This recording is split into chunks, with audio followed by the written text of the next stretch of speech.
Hello नमस्ते, welcome और welcome back to the educational channel of botany Adda में आप सभी का स्वागत है गाइस। आज मैं आपको एमएससी थर्ड सेमेस्टर जूलॉजी के अंतर्गत पेपर थर्ड के जो है वो मोस्ट इंपॉर्टेंट क्वेश्चन बताने वाली हूँ। सो वीडियो के एंड तक बने रहिएगा।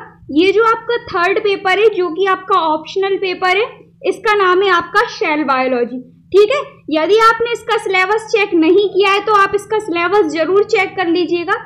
यदि आपका सिलेबस मैच होता है तभी आप इन सारे क्वेश्चन को कवर करें, अदरवाइज बिल्कुल भी ना करें। तो इसका जो सिलेबस है वो मैंने आपको चैनल पर अपलोड कर दिया है और डिस्क्रिप्शन में लिंक भी दे दिए, तो पहले आप जाकर अपना सिलेबस जरूर चेक करें। चलिए अब हम स्टार्ट करते हैं आपका पेपर थर्ड जो कि ऑप्शनल पेपर है आपका सेल बायोलॉजी के इंपॉर्टेंट क्वेश्चन। तो इसके अंतर्गत आपकी 5 यूनिट दी गई है, एक एक करके हम पांचों यूनिट के वेरी इंपॉर्टेंट क्वेश्चन देखने वाले हैं। सभी क्वेश्चन मैंने आपके प्रीवियस ईयर सारे इंपॉर्टेंट क्वेश्चन को मैंने आपको कवर किया हुआ है। ठीक है, तो यूनिट फर्स्ट के अंतर्गत सबसे पहला आपका इंपॉर्टेंट क्वेश्चन है स्पेक्ट्रोफोटोमीटर। यहाँ से आपका एक क्वेश्चन जरूर बनेगा स्पेक्ट्रोफोटोमीटर से रिलेटेड। कभी कभी इसके ओनली ऑन नियम पूछ लिए जाते हैं। ठीक है, क्वेश्चन आता है कि स्पेक्ट्रोफोटोमीटर क्या होता है, इसके नियम और इसके अनुप्रयोगों का वर्णन कीजिए। कभी कभी इसके सिद्धांत पूछे जाते हैं और इसके प्रकार पूछे जाते हैं। तो आपको जो है वो स्पेक्ट्रोफोटोमीटर के अंतर्गत इसके सिद्धांत, प्रकार, नियम और इसके उपयोग और अनुप्रयोगों को देख लेना है।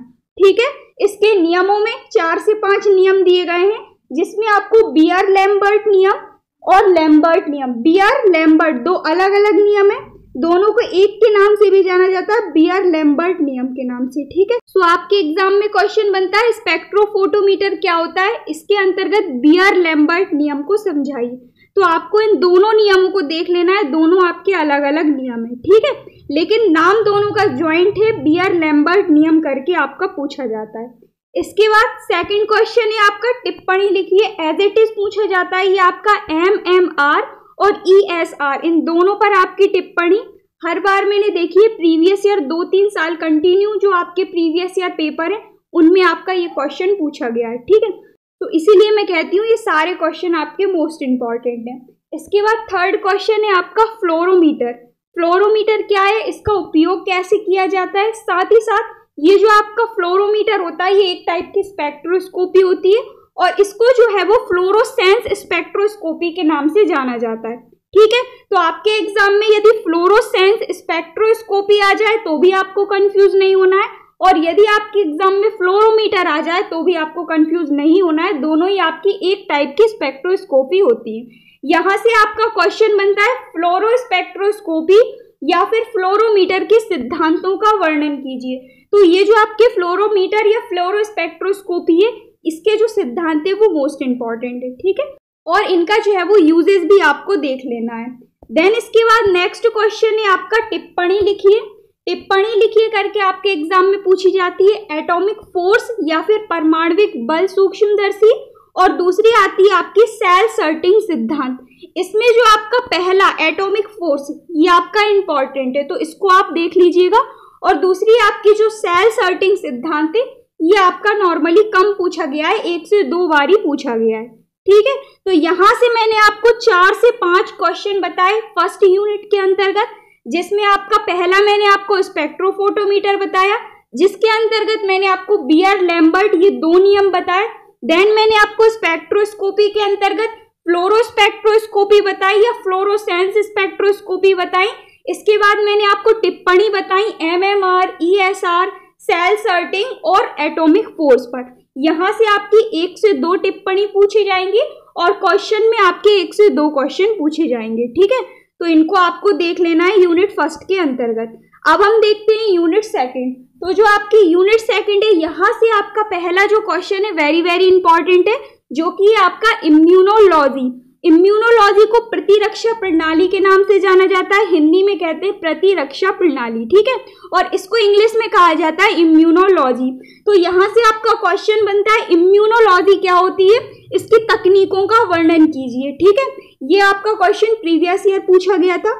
यहीं से आपका सेकंड क्वेश्चन बनता है इम्यूनोलॉजी से रिलेटेड, ये आपकी जो इम्यूनोलॉजी है या फिर प्रतिरक्षा प्रणाली है इसकी संरचना और इसके कार्यों का वर्णन कीजिए।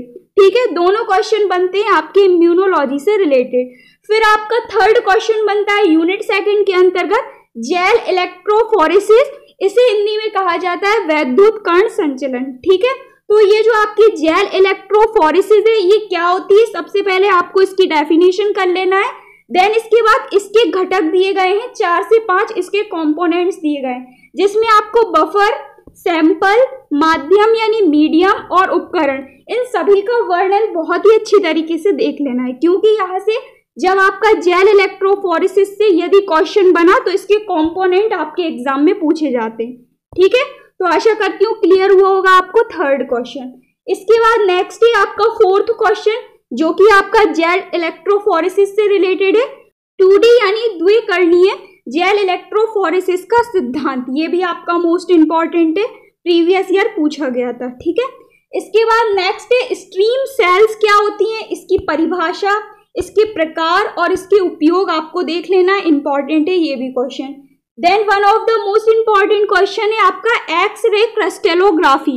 एक्सरे क्रिस्टलोग्राफी आपकी काफी बार एग्जाम में पूछी गई है, और इस बार ये जो है वो आपकी यूनिट 4 से हटाकर यूनिट सेकंड में इंक्लूड कर दी गई है। ठीक है, तो यूनिट सेकंड में आपको एक्सरे क्रिस्टलोग्राफी को कवर कर लेना है। ये आपका क्वेश्चन 3 to 4 मार्क्स का बनता है यहाँ से। ठीक है, तो ये मैंने आपको 6 क्वेश्चन बताए बेसिकली यूनिट सेकंड के अंतर्गत। अब हम बढ़ते हैं आगे की ओर और देखते हैं यूनिट थर्ड। तो जो आपकी यूनिट थर्ड है, यहाँ से पूछा जाता है आपका जीन से रिलेटेड क्वेश्चन। तो पहला क्वेश्चन आपको कवर करना है, जीन अभिव्यक्ति क्या होती है, इसके विश्लेषण और इसके तरीकों का वर्णन कीजिए। वेरी वेरी वेरी इंपॉर्टेंट है आपका जीन अभिव्यक्ति या जीन एक्सप्रेशन के नाम से आपको जाना जाता है ये क्वेश्चन। ठीक है, तो इसका विश्लेषण आप देख लीजिएगा, इंपॉर्टेंट है। इसके बाद जीन अभिव्यक्ति से रिलेटेड सेकंड क्वेश्चन बनता है आपका जीन विश्लेषण की विधियों का वर्णन कीजिए। मेथड ऑफ प्रिपरेशन आपको देख लेनी है जीन प्रिपरेशन की। ठीक है, इसके बाद सेकंड क्वेश्चन बनता है यहाँ से आपका उत्परिवर्तन या फिर mutation. Mutation very very very important question है। म्यूटेशन के प्रकार, कितने टाइप के म्यूटेशन होते हैं, क्या होते हैं, ये सभी आपको देख लेना है, और किस टाइप से म्यूटेशन उत्पन्न होते हैं, ये सारे टॉपिक आपको जो है वो उत्परिवर्तन से रिलेटेड कवर कर लेने हैं। ठीक है, इसके बाद फोर्थ क्वेश्चन है प्रोटीन प्यूरिफिकेशन। प्रोटीन शुद्धिकरण कैसे किया जाता है ये आपको देखना है। यहाँ से आपका ये जो फोर्थ क्वेश्चन है ये आपका इस बार न्यू टॉपिक इंक्लूड किया गया है प्रोटीन प्यूरिफिकेशन का। ठीक है, तो आपको इस क्वेश्चन को कवर जरूर करना है। देन इसी के अंतर्गत सेकंड क्वेश्चन बनता है आपका एफिनिटी क्रोमेटोग्राफी विधि का वर्णन कीजिए। ये भी आपका प्रोटीन प्यूरिफिकेशन से रिलेटेड है, एफिनिटी क्रोमेटोग्राफी विधि। बेसिकली इस विधि की सहायता से जो है वो आपका प्रोटीन का प्यूरिफिकेशन या फिर कहा जाए तो प्रोटीन का शुद्धिकरण किया जाता है। ठीक है, तो इसके अंतर्गत आपको ये जो क्रोमेटोग्राफी विधि है, एफिनिटी, इसको कवर कर लेना है। ठीक है, यदि यहाँ से आपका क्वेश्चन आया तो इसी टाइप का क्वेश्चन आएगा, अदरवाइज नहीं आएगा। इसके बाद फिफ्थ क्वेश्चन है डीएनए प्रोटीन इंटरेक्शंस क्या होते हैं, कैसे किए जाते हैं, कौन कौन से तरीकों से किए जाते हैं, ये आपको देख लेना है। ठीक है, तो ये मैंने आपको 5 क्वेश्चन बताए यूनिट थर्ड के अंतर्गत। आशा करती हूँ क्लियर हुए होंगे। यही क्वेश्चन आपके एग्जाम में एज इट इज पूछे जाते हैं। इसके बाद नेक्स्ट यूनिट है आपकी यूनिट फोर्थ। तो जो आपकी यूनिट फोर्थ है इसके अंतर्गत दिया गया है आपका recombinant DNA technology. One of the most important question है। यहाँ से केवल और केवल आपका कई बार यही क्वेश्चन पूछा जाता है। इसको जो है वो RCT के नाम से भी जाना जाता है, रिकॉम्बिनेंट डीएनए टेक्नोलॉजी। ठीक है, तो इसको हिंदी में कहा जाता है पुनः संयोजक डीएनए प्रौद्योगिकी। क्या होती है, इसके उपकरण, इसकी प्रक्रिया, इसके अनुप्रयोग, ये सारे टॉपिक आपको कवर कर लेना है। रिकॉम्बिनेंट डीएनए टेक्नोलॉजी या फिर कहा जाए तो पुनः संयोजक डीएनए प्रौद्योगिकी क्या होती है। ठीक है, इसके बाद सेकंड क्वेश्चन बनता है यहाँ से आपका डीएनए मॉडिफाइंग एंजाइम क्या होते हैं, इनके कार्य क्या होते हैं, ये आपको देख लेना है।